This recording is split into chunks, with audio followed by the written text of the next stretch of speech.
A new poll out this morning has next year's election potentially heading for a hung parliament.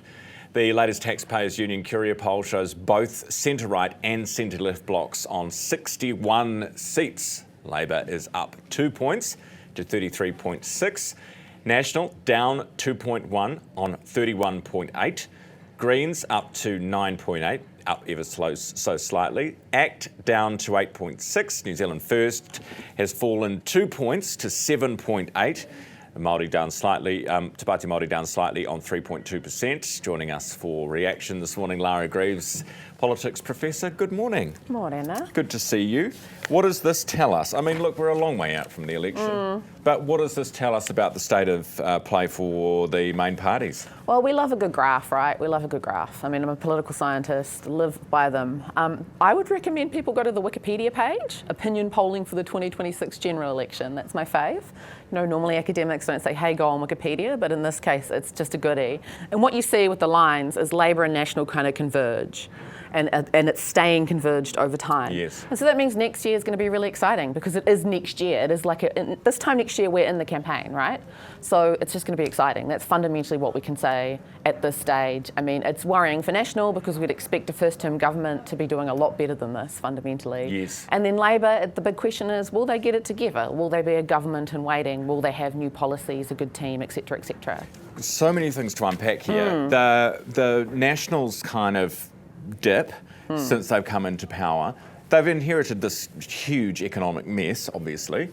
So, is this vote, this support for Labor, a protest against National? Would people actually go out and want to change the government at a time like this? I think the big thing's going to be where the economy is at this time next year. So how are people feeling? Well, also it's always not necessarily where the economy is at, it's how people feel about the economy, right? And their evaluations of the economy and who caused what and who's at fault for what. And, Trump's the other thing that's concerning for any government.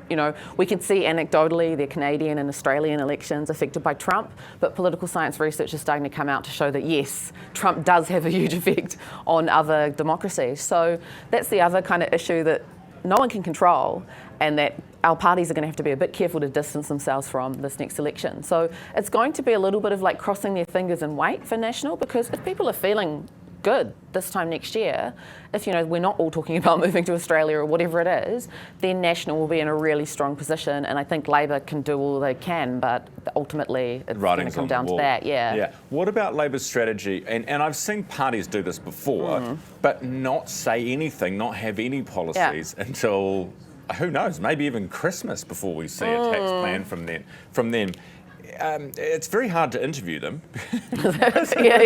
What the hell? You're not saying anything. What do they keep going back to? Yeah. So what's up with that? Is that a winning strategy?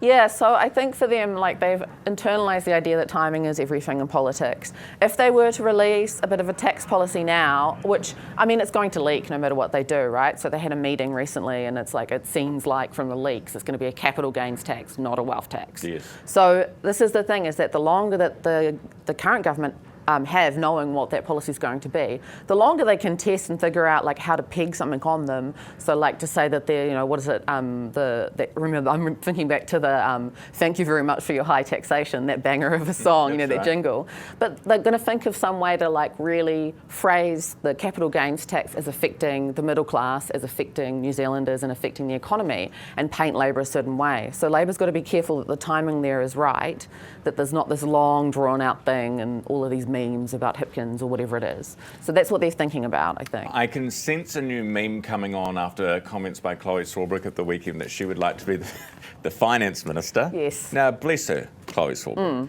But I think for most middle voters, I think it would be fair to say the prospect of Chloe Swarbrick running the finance ministry a little daunting.